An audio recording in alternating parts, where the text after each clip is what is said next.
Welcome to The War from Boise, Idaho. This is your host, Adam Graham. If you have a comment, send it to me, box13 at greatdetectives.net. Well, if I say tax time to most of you who live in the United States, you'll immediately think of April 15th. But that would not have been your thought if you lived during the war. Tax time was March 15th, only later was it moved forward. And the importance of getting people to pay their taxes, particularly in a time before there was withholding, was absolutely critical. And so we have an episode of the Great Gildersleeve from March 14th of 1943 entitled Tax Time. Kraft presents The Great Gildersleeve.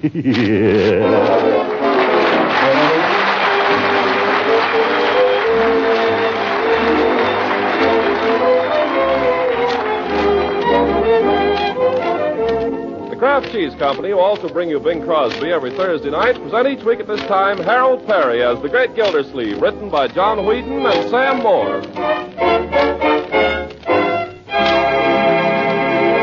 We'll hear from The Great Gildersleeve in just a moment. But first, if you tax-paying husbands have the special interest in economy that I have this week, just ask your wife to listen closely. It's wise economy to serve the family foods like Parquet margarine, the quality spread for bread that's made by Kraft, for many reasons. First of all, Parquet tastes so deliciously good, it makes the family want to eat more of the plain, wholesome foods that give them strength and energy. When spread on bread or toast or rolls, the delicate Parquet flavor is really special. When used as a seasoning by itself or in tasty cream sauces, Parquet adds real zest to the eating of everyday vegetables. It's a wonderful flavor shortening for baking, too, and for pan frying. Just try it. I know you'll like it. Yes, Parquet margarine is a favorite in millions of homes for all these reasons, and because it's a highly nutritious food in itself. In fact, it's one of the best energy foods you can serve. And every pound contains 9,000 units of vitamin A. So ask your dealer for economical Parquet, P-A-R-K-A-Y. Parquet margarine made by Kraft. Now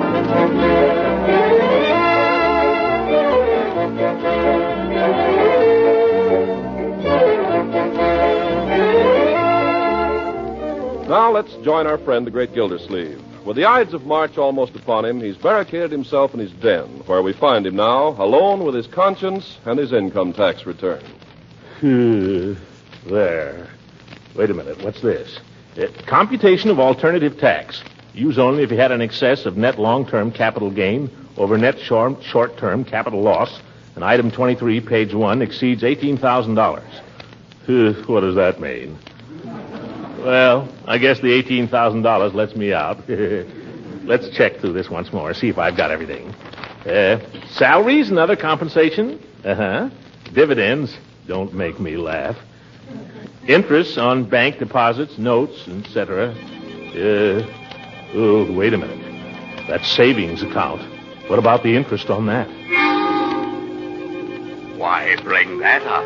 Yeah. What? Who's there? Did somebody speak? You heard me. Why bring up a little thing like that bank account?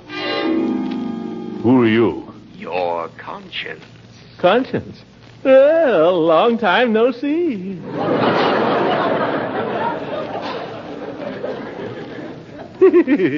Where have you been?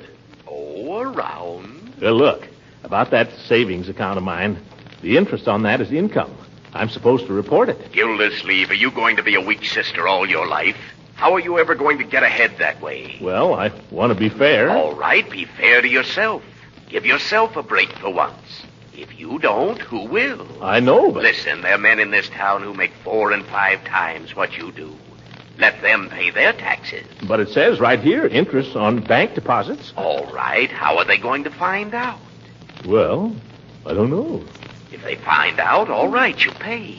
But why should you go out of your way to lose your hard-earned cash? Well, that's a point, maybe. I always say what they don't know won't hurt you. Maybe you got something there, brother. Suppose we just overlook the bank interest. Now you're getting smart, Gildersleeve. Now you're getting smart.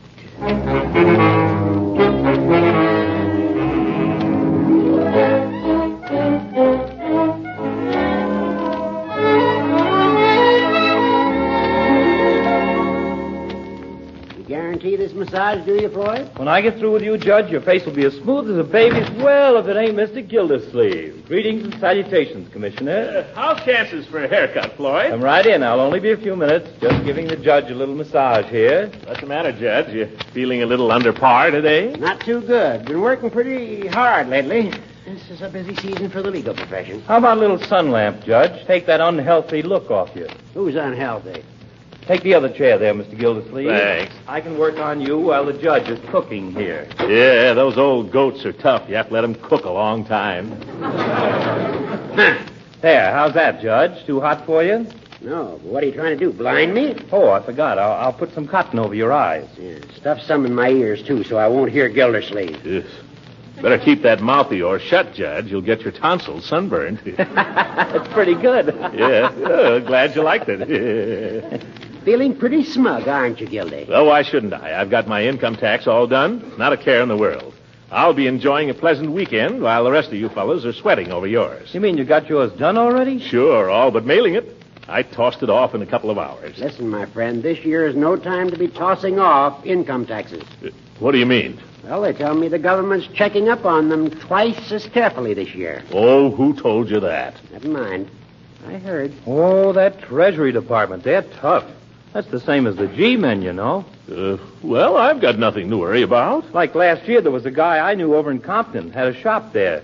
Doing a nice little business, too. Not terrific, but okay. As a matter of fact, his brother's wife and my wife were... Well, never mind that. The point is, last year, he did a little finagling on his income tax. You know, held out a little interest. Interest? Yeah. And a few months later, a big guy walks into his shop and says, "What's about this, mister?" Well, if you ask me, he had it coming to him. Yeah, that's right. That's all. Guy just walks in and says, "What's about this, mister?" Boy, what they can do to you for that. Practically send you up for life. Look, life? Nonsense. They can't do anything to you if you just make a little mistake. Can they? You're downright they can, Gildy. The penalties are pretty severe. Me, I'm taking no chances. I'll tell you about another case I heard about. A fella got the idea that if he look, maybe I'd better come back some other time, Floyd. Gotta be getting home now. But I'm almost through here. It won't be a minute. Some other time. My hair isn't very long anyway. I'll be back. Gotta run now. Well, sure, Mr. Gildersleeve, if you gotta run. Yeah, I gotta run.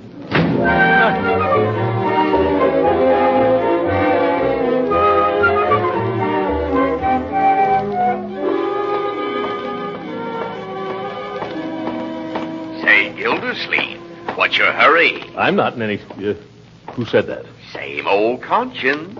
Oh, you again. Yes. Are you going to give in to that weakness, my boy? What weakness? You know. You're about to give yourself the worst of it on that bank interest. Sucker. Who's a sucker? I am not.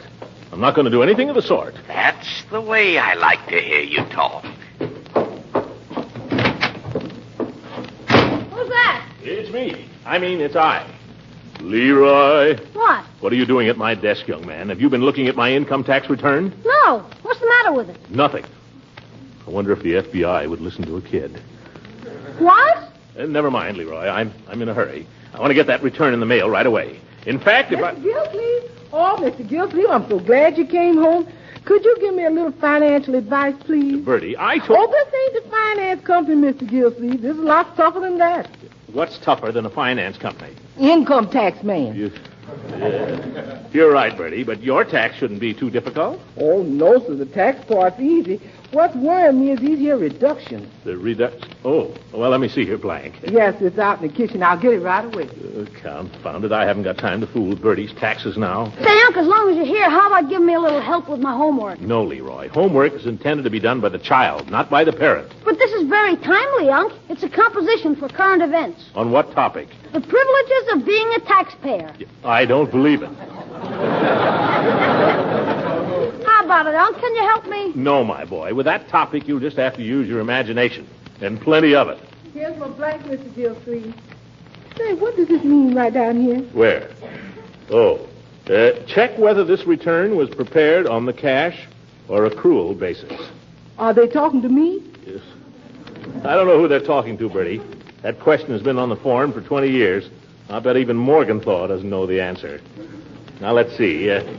You put down your salary. Yes, all but the reductions. Reduction? Oh, well, let's hear some of the reductions. Well, I bought some furniture and a radio, and I sent some money to my brother, and I lent some money to my sister, and besides that, I owe a lot of money. Bertie, these items are only deductible if they're expenses. Mr. Gildersleeve, if my brother ain't an expense, I never saw one. Bertie, the government is talking about business expense, like a farm or a store. I think you can forget the expenses. Oh, you mean I don't have to say nothing about my farm? Farm? What farm? The farm back home where my papa lives. Does your father own the farm? No, sir, he just runs it. He don't run it very good, but he runs it. What does he raise on it? Peas. Peas? I never heard of a pea farm, Bertie. No, sir, I didn't either. We used to raise cotton, but the government said they'd give us some money to raise peas, so we switched to peas. And now we get a pea check every year from the government. Bertie, I advise you to forget the farm for the present. I'm busy now. I'll help you with this thing tomorrow. Oh, and Leroy, you forget your composition. Okay, Unc, where are you going? I'm going to get this return notarized, then I'll mail it and forget the whole thing.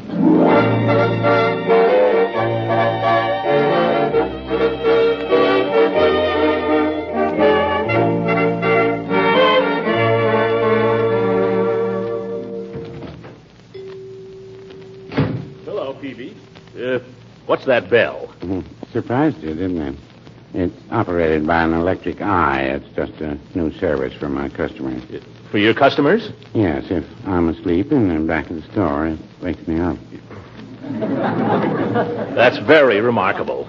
Look, Peavy, I'm in a hurry. You're a notary public, aren't you? Yes, I am, Mr. Gildersleeve, although I haven't done much of that sort of thing lately. Never mind. I've got the postman in his truck outside waiting for this letter, and I want you to notarize my signature. Well, Oh, there's the postman now. I'll tell him you'll only be a minute. Newt, I'll just be a second. Okay. Now, hurry up, Peavy. There's nothing difficult about just notarizing a signature. Well, no, I wouldn't say that. There are tricks to every trade. Be with you in 2 shakes. What are you doing, Peavy? I'm trying to find my stamp. It's been some time since I've done any of this legal work. Oh, well, get a move on, counselor. United States mail waits for no man. Oh, here it is. All right, where I left it. Where was it? Underneath the razor strops. Yeah. Now, let's see. Stamp pad's dried up a little, but I guess we can moisten her up with some H2O. That's pharmacy lingo for water, Mr. Gildersleeve. I know that, Peavy. I'm water commissioner in this town. I'd clean forgotten that. Hurry up, Peavy. This is the last mail. Just a second, Newt. Okay, but I ain't got all day.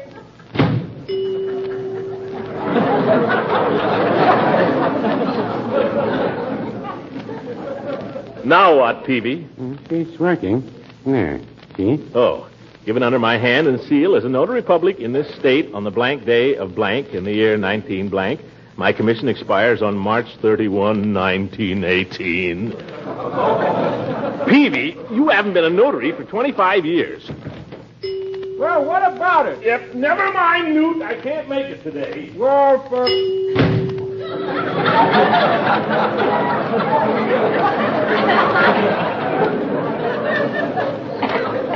Peavy, I don't know why I keep doing business with you. You're the most inefficient druggist in the county, and you know it. Well, no, I wouldn't say that.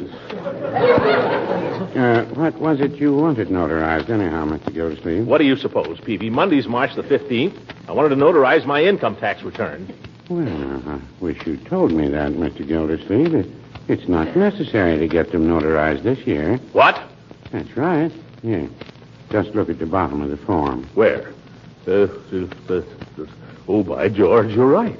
Well, I guess I'll be running along then. Can't I sell you something, Mr. Gildersleeve? No, not today, Peavy. Well, just a minute, Mr. Gildersleeve. I'll show you a trick.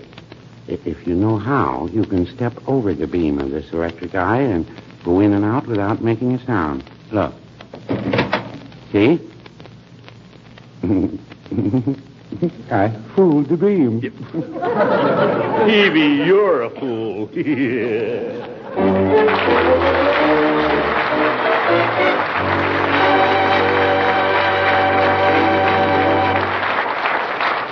Great Gildersleeve will be with us again in a few seconds.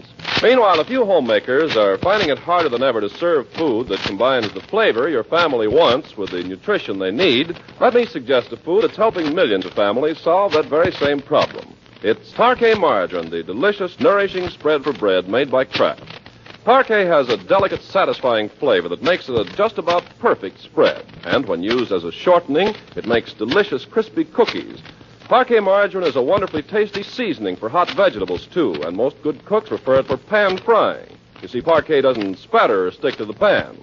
In all these ways, Parquet margarine adds real appetite appeal to wartime meals. But it's important to note, too, that Parquet is one of the best energy foods you can serve. And every pound contains 9,000 units of vitamin A.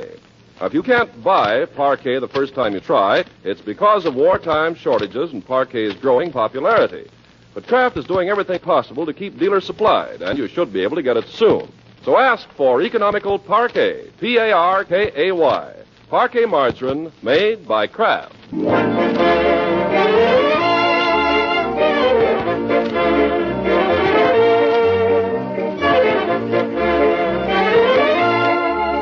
Now let's get back to the Great Gildersleeve. Our hero has spent a restless night dreaming of deductions, exemptions, and computations. He rises Sunday morning still suffering the pangs of indecision and making them pretty tough on the rest of the household. Bertie, Yes, Mr. Gildersleeve? I wonder if you could warm up this miserable little cup of coffee. Yes, sir, right away. Why didn't you drink it while it was hot, Uncle Mort? Because then it'll be gone. This way I have the fun of smelling it a little longer.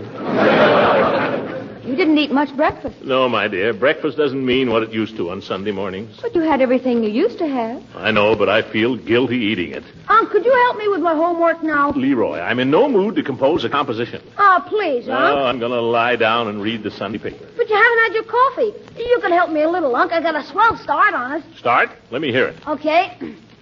Let us be thankful that we live in a country like this, where freedom shines like a beacon unto the world. Till this war is won, we at home should consider it not only our duty, but our privilege to go without things and pay our taxes. How's that, Unc? Say, that's pretty good, Leroy. Thanks, Unc. Yes, my boy, you're beginning to develop quite a style. A little like Macaulay. Wait a minute. Did you make that up, Leroy? Practically. Where did you find it? On that blotter from the bank. Oh, so... I thought so. Young man, do you know that plagiarism is a serious crime? Yeah, who'd do such a thing? You have just done it. Here's your coffee, Mr. Gildersleeve. Thank you, Bertie. Leroy, go up to your room and write 50 times, plagiarism is a crime. 50 times? 50, and don't argue, it'll be 100. Okay, Unc. Gosh, 50 times. I gotta do something about that kid. See who that is, will you please, Bertie? Yes, sir. No time for anybody to be calling on anybody. Good morning, Throckmorton. Hello, Leela. Hello, Marjorie. Good morning. Say, I like it. You do? I think it's awfully cute. What are you two talking about? My new fascinator, Throckmorton. Don't you like it? Where is it? On my head, silly. I thought that thing was a shawl. Oh, man. Throckmorton, hurry and put on your coat. We're late already. Late? Late for what, Leela? You haven't forgotten your promise to go to church with me this morning, have you? Oh, but Leela, my income tax, I've got to get it off. You can finish it later, Throckmorton. Here's your coat. Now, come on, you old heathen, you. But I... Hush up now. We've got to get along. See you later, Marjorie. Yes, we'll be along. Here's your hat, Throckmorton. That's Leroy's hat. Here's mine. Well, let's go then. Hey, Unc, wait a minute. What is it, Leroy? How do you spell plagiarism? P-L... Just right, I've been a naughty boy.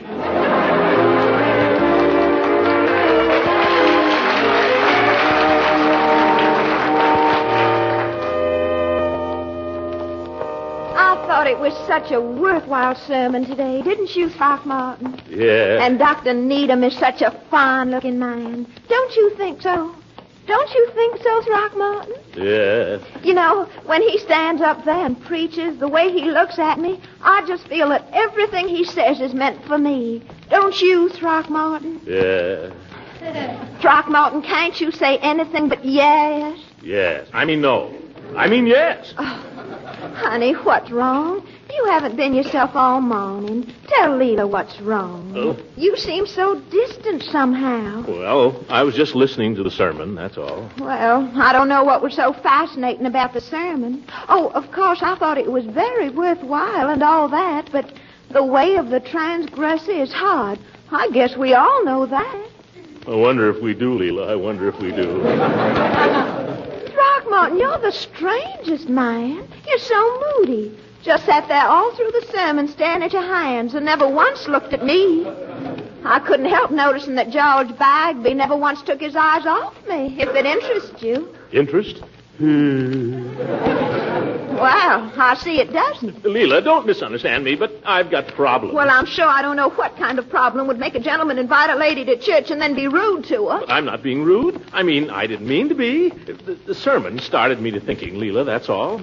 There's something I've got to attend to. Well, you run right along and tend to it. Just leave me here at the gate. But, Leela... No, I won't invite you to stop in this morning because I know you're much too busy. Leela! Goodbye, Throckmorton, and thank you for the use of your arm.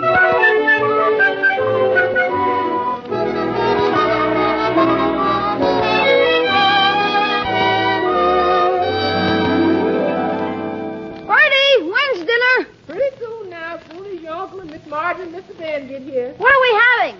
Something you like? What is it? Oh, something you like. Hi, you won't talk, huh? Leroy, you get out of here and don't come messing around my kitchen when I'm getting Sunday dinner. I ain't in no mood. Okay. And keep away from that dining room table after I said it. Well, can't I just have a piece of celery? I'm starving. Well, just one. And I didn't say you could have no olive. Now, go on. Gosh, I could die of hunger around here and nobody would care. Oh, hiya, Ben. Hi, hello there, young fella. Where's Unc? He'll be along. He just got for a word with Mrs. Ransom. A word. That can run into days. Let me take your coat, Ben. Oh, I know where the closet is. Here, I'm going to take yours. Oh, thank you. Hey, Ben, you know anything about putting airplanes together? Little. I used to make a lot of them when I was a kid. Swell. How would you like to help me with one? Now, Leroy. I get all the parts. It's me. Complete kit, 98 cents. I'll go up and get it if you say so. Well, time's a little short, isn't it, for dinner? Nah, we can get a good start on it and finish it up this afternoon. Leroy, now don't bother Ben. He's worked hard all week, and he'd just like to sit down on a sofa and rest. Wouldn't you, Ben? Sure. Anything you say. How do you know what he wants to do? Let the guy make an airplane if he wants to, will you? He doesn't want to make an airplane. Oh, no? Don't you, Ben? Don't you want to make an airplane? Well, I do anything anybody says. There, what did I tell you? Leroy, go away. Just go away. Go away. That's all anybody ever says to me. Go away. What am I, a leopard or something? All right, do it. I'm warning you, Ben. Give her an inch and she'll take a mile. She'll henpeck the life out of you. Quite a brother you got there. Oh, don't mind him. He's spoiled. Come on, let's sit over here on the sofa, shall we? Sure. Anywhere you say. There.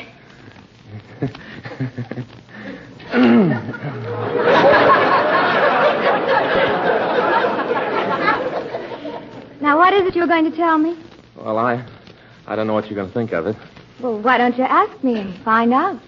Well, maybe I've got a nerve thinking you care one way or the other. Why, of course I care, Ben. What is it? Well, Marjorie, I've got a chance to become an assistant inspector. Oh. It's a good job.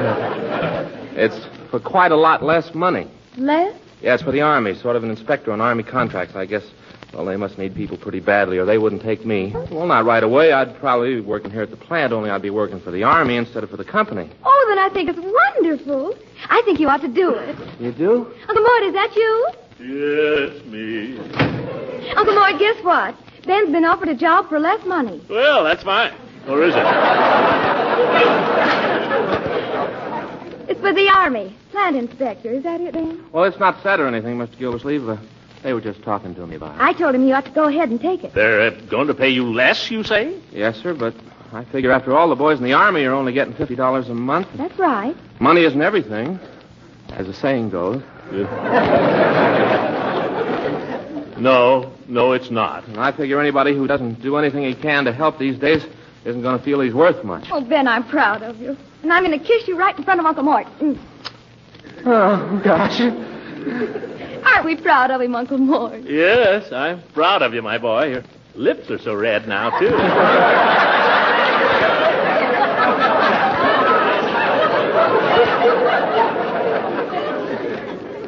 I wish I could say I was proud of myself, though.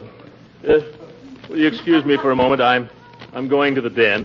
Call me if dinner's ready. But Uncle Morty will be ready any minute. And start without me. I've got something I've got to get off my mind right away. No, we'll see about this thing. I'm going to get an honest night's sleep. It cost me a year's salary. Where is it? Where is that tax blank? Right in the upper left-hand drawer where you put it. Thanks. Oh, you again. I thought you'd be coming around. What you gonna do, Gildy? Never mind what I'm going to do. You just watch.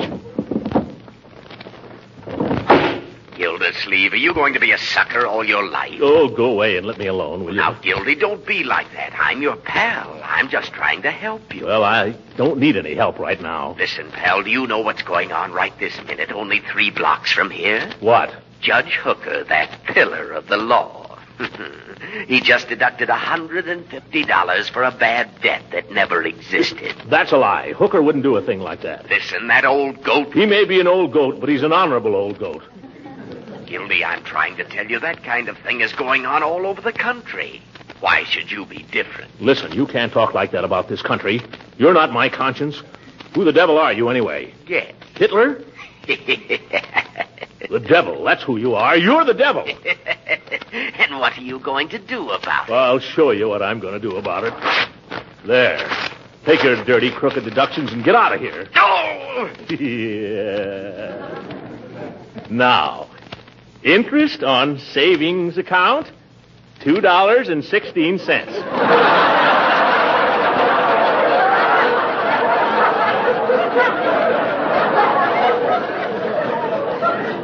By George, I feel better already. Dinner's on the table. It's getting cold. Coming, my dear. Save some for me. Well, is nobody eating? Well, we're waiting for you to carve. And step on it, will you, Unc? I'm dying. No more than I am. I'm so hungry I could eat a horse. You ain't going to have to, Mr. Gildersleeve. I got a roast of beef. Ooh, look at that. Oh, Bertie, that's the prettiest sight I ever saw in my life. Where in the world did you find it? Oh, I had my eye on it. I've been trailing it for a week. Yes. Ben, how do you like yours? Rare, medium, or well done? Oh, any way at all for me. Oh, speak up, man. We've got all kinds here. Every man to his taste. He likes it medium, Uncle Morty. Let Ben decide for himself, why don't you? Yeah, kind of medium for me, Mr. Gildersleeve. That's the stuff. Well, eat hearty, everybody. This may be the last roast beef we'll see till the war's over. Unc, don't say that. My boy, till this war, while this war is on, no sacrifice is too great. That's true. Let us be thankful that we live in a country like this, where freedom shines like a beacon unto the world. I mean it. Till this war is over, we at home should consider not only our duty, but a privilege to go without things and pay our taxes. Remember that. Yes, sir.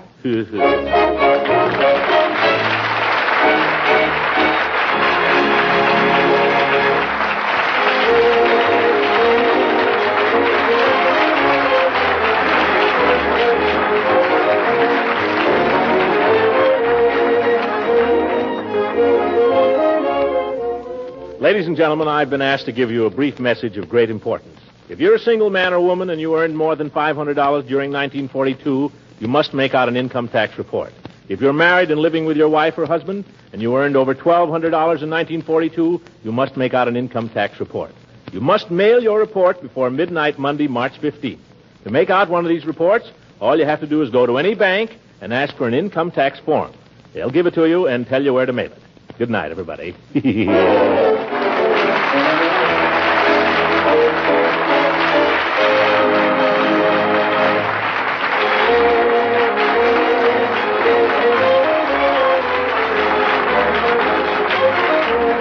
Music on this program was under the direction of Claude Sweeten. This is Ken Carpenter speaking for the Kraft Cheese Company and inviting you to listen again next week for the further adventures of the Great Gildersleeve.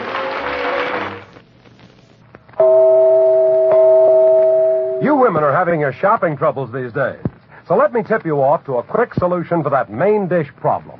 At your food store, whenever you see the yellow and blue package marked Kraft Dinner, think of this. Macaroni and cheese ready in 7 minutes cooking time. You see, that Kraft Dinner package contains a special quick cooking macaroni that cooks fluffy, tender, in boiling water. The package also gives you some Kraft grated so you can sprinkle it in the cheese goodness in a jiffy. Just 7 minutes at the stove and you have a dish full of fluffy, light macaroni with cheese flavor through and through. A grand main dish all by itself, and a wonderful extender for a little leftover meat or chicken, too. Each package of Kraft Dinner gives you 4 good servings at a cost of only a very few cents a serving. Of course, this quick-made macaroni and cheese is extra popular right now, so it's wise to order your Kraft Dinner early in the week. This program has reached you from Hollywood. This is the National Broadcasting Company.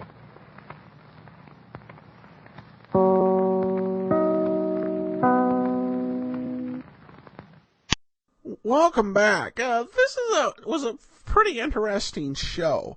I'd seen this listed on some list of patriotic programs, and I was kind of wondering, would it be over the top? Would it be close to over the top? But this one, I think, had a pretty good tone. It had a serious message, but with the end part really brought home some great comedy.